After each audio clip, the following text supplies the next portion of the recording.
भगवत कुंद कुंद स्वामीकृत श्री समय सारजी ग्रंथ में वर्णित अमृत स्वामी ने विस्तृत टीका ग्रंथ लिखा। आत्मख्याति टीका में वर्णित प्रमेयों पर शुभचंद्र स्वामी ने अध्यात्मगणी ग्रंथ का सृजन किया। 65वें कलश में आचार्य अमृतचंद स्वामी उस परम सत्ता की व्याख्या कर रहे हैं जो कि न नित्य कूटस्थ है न नित्य क्षणिक है।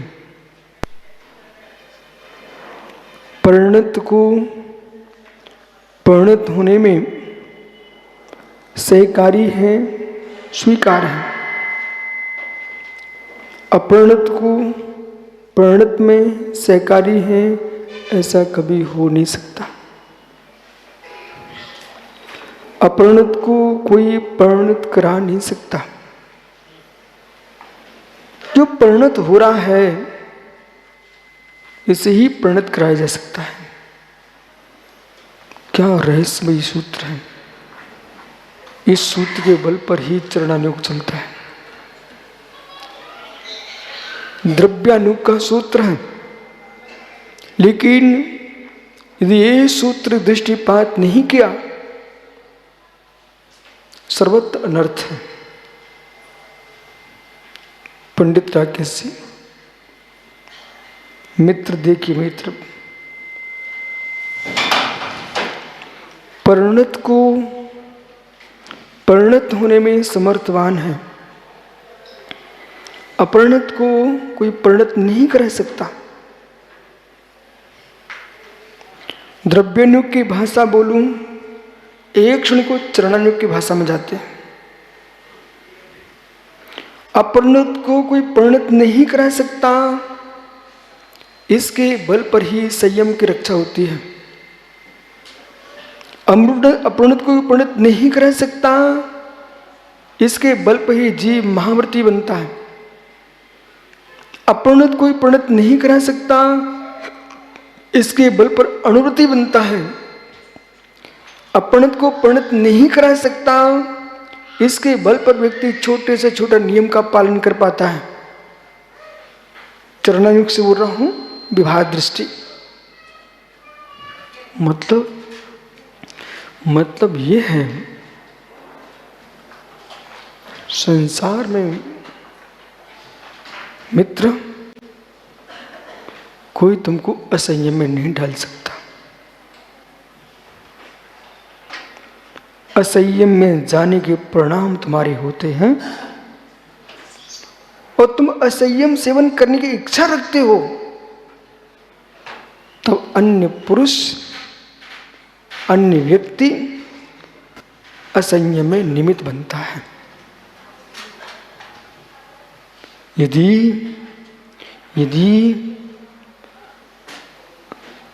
उनके होने से तुमको विकृत होना ही पड़ता है मित्र।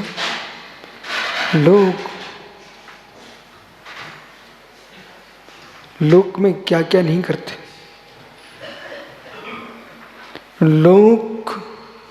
लोक में क्या क्या नहीं करते देखे जा रहे हैं। उन सब के होने से ऐसा तुम्हारा होना नियत होता तो तुमको भी वही होना पड़ता। आज जो एक टिमटिमाती ज्योति जैनत्व की इस पृथ्वी पर दिख रही है, वह पूर्ण समाप्त हो जाती।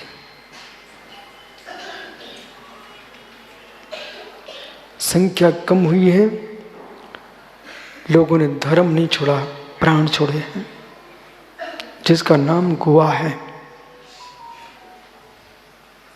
जिसका नाम गोवा है, ये जैन राज्य था। जैन राज्य, शुद्ध दिगंबर जैन राज्य।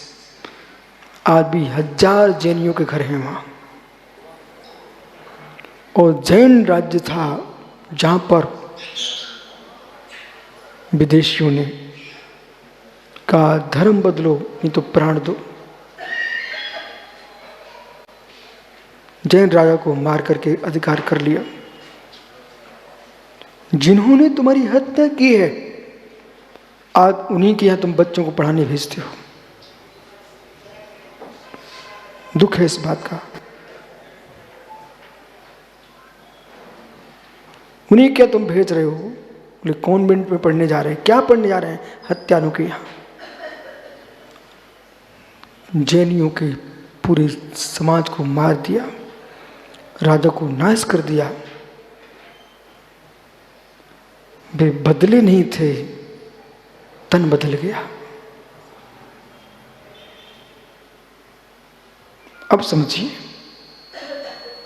धन्य वे मुनि जो समाधि मरण कर लेते हैं पर विकल्प में आकर के संयम को नहीं छोड़ते। संयम छोड़ना कोई धर्म नहीं है। इसलिए आज देश के संपूर्ण मुनिराजों को स्वीकार करना चाहिए कि दीक्षा लेते ही आचारांग पढ़ने के साथ साथ समय सार पढ़ना चाहिए। समय सार पढ़ लेते तो पीछे कोई ना छोड़ता।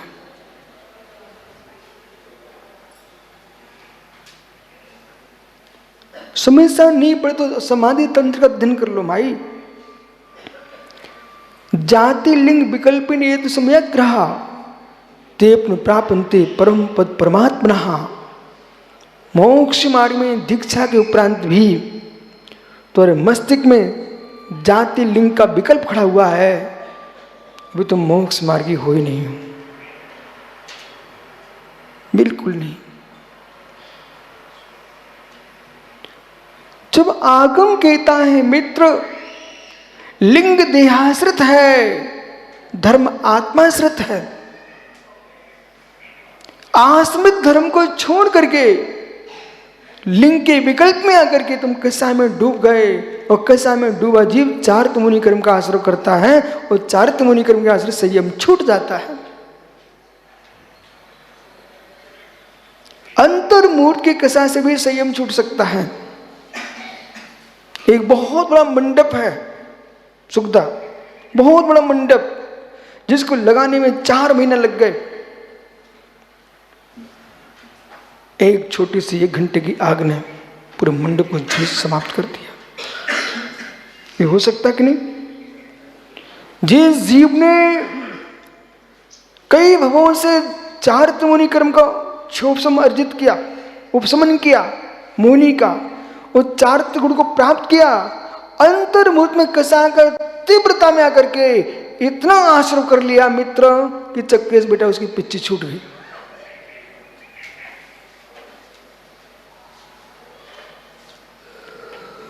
बड़ा समीकरण का विषय है। नीचे के टायर चलते ना, गाड़ी के नीचे के टायर चलते ना, वो चालक क्या करता रहता है? यूं क्यों करता रहता है?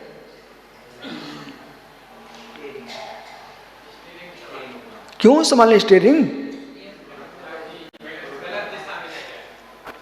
तो जैसे यात्रा तो पूरी कराते हैं टायर,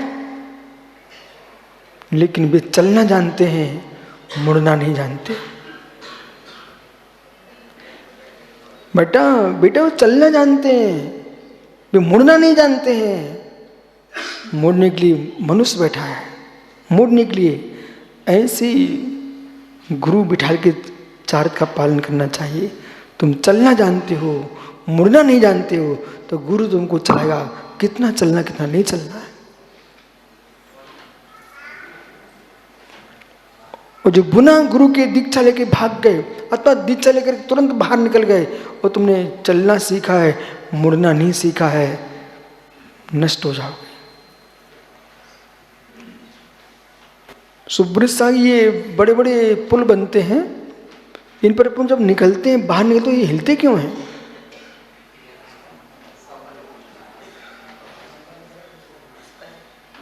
यूं यूं होती, देखा आपने कितने बड़े पुल हैं मजबूत, वो भी यूं यूं करते हैं।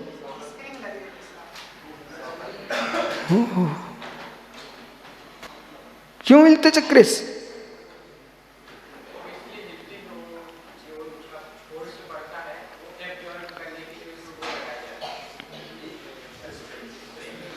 हे मित्र, सीधे लगे रहने थे, सीधे होते, हटा दो स्प्रिंग, टूट जाएगा ना। तो ये सब मुनियों को सीखना चाहिए। बड़े बड़े पुलों के नीचे स्प्रिंग रहते, मुझे मालूम है, और जब बाहर निकलते ना तो हिलने लगते हैं, तो टूटेंगे नहीं, हिलने वाला। इसे लोच होना चाहिए। साधना के मार्ग पर चले हो, कड़क रहोगे मर जाओगे, मिट जाओगे। लोच लाइए, स्प्रिंग हिलना सीखो, जिससे तुम आगे बढ़ जाओगे।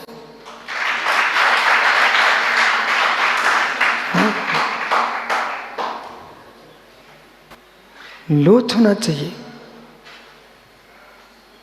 जीवन में जिनके पास लोच है वे जीवित रहेंगे। लोच नहीं है, ऊपर चले जाएंगे। एक रस्सी ऐसे लगा के रखी है रोड पर।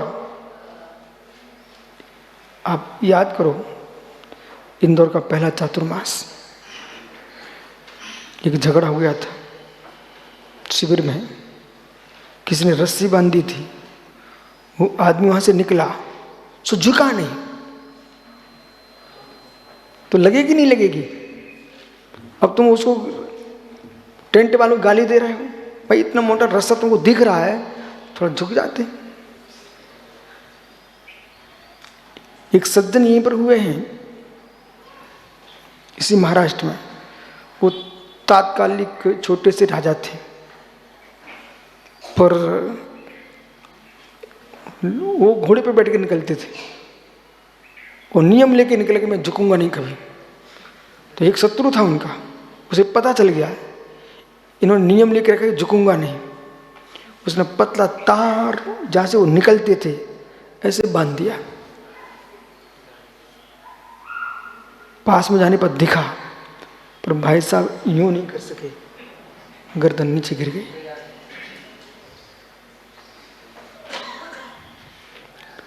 झुकना सीखो, प्राण नहीं जाएंगे।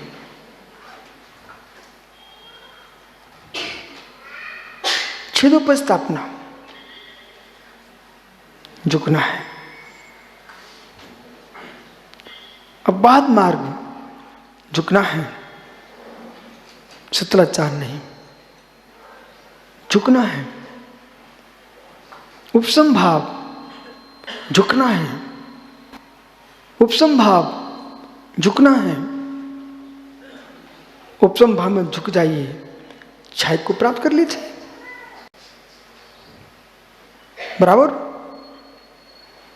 इसलिए हर जगह व्यक्ति को जैसे स्प्रिंग लगे हुए हैं,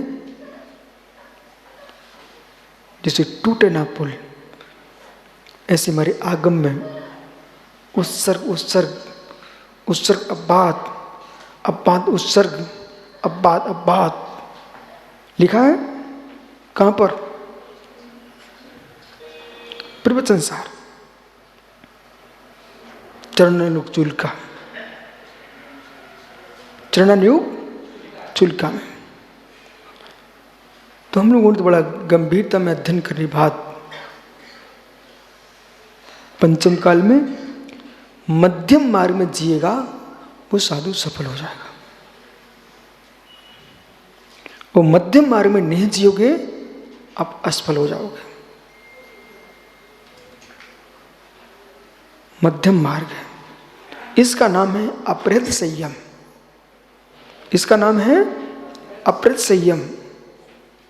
उत्कृष्ट मार्ग है, उसका नाम है उपेक्षा संयम।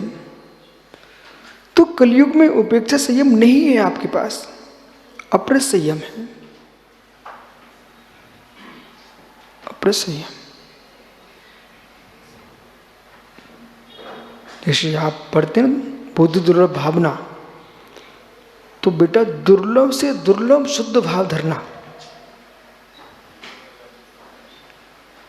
दुर्लभ से दुर्लभ शुद्ध भाव धरना। तो दुर्लभ से दुर्लभ शुद्ध भाव धरना, इसके लिए समीकरण चाहिए। बौद्धिक स्तर का संयम, शारीरिक संयम अलग है। शारीरिक संयम को पालन करते हुए बौद्धिक स्तर का संयम पालन करना चाहिए। वो बौद्धिक संयम नहीं है, वो शारीरिक संयम में तुम खिंचाव कर रहे हो तो शारीरिक संयम तुमको नीचे गिरा देगा।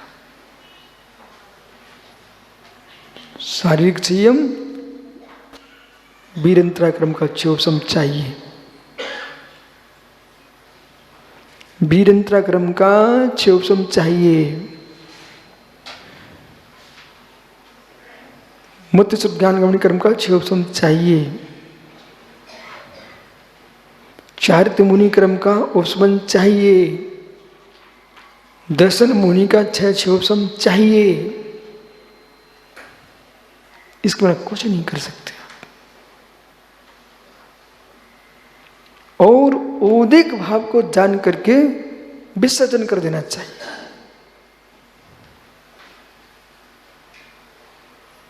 औदिक भाव को पंडित मांगलीलाल जी ऐसा मानिए जैसे वैदिक दर्शन में 8 दिन तक गणेश जी को विराजमान करते हैं, 9 दिन तक देवियों को विराजमान करते हैं, वो उनकी आराधना करके वो जल विसर्जन कर देते हैं। बोले हमारा काम पूरा हो गया, अब विसर्जन। शादी होती है, मोर सिर पर रख के ले जाते हैं। शादी हो गई, मोर को विसर्जन कर देते हैं। ऐसे ही कोई जीवन में तुम्हारे विकल्प आया, उसे औदिक भाव देखिए और औदिक भाव देख करके बोला उसका विसर्जन करना सीखिए। अब तालाब विकृत ना हो तो भारत सरकार ने प्रतिमाओं के विसर्जन के कई जगह स्थान बना दिए हैं, नियत। बोले आप सब जगह ना डालो, एक नियत स्थान पर डाल दीजिए, बराबर। इसी प्रकार से लोक संघ का औदिक भाव है क्या पंडित जी? राकेश नहीं है? अच्छा। मल विसर्जन, अच्छा। तो जब इच्छा होती है वहीं शुरू हो जाते क्या? तो नियत स्थान पर। ऐसे मित्र तुम्हारे चित्त में कषायक भाव आए, उसका विसर्जन नियत स्थान पर करना सीखो।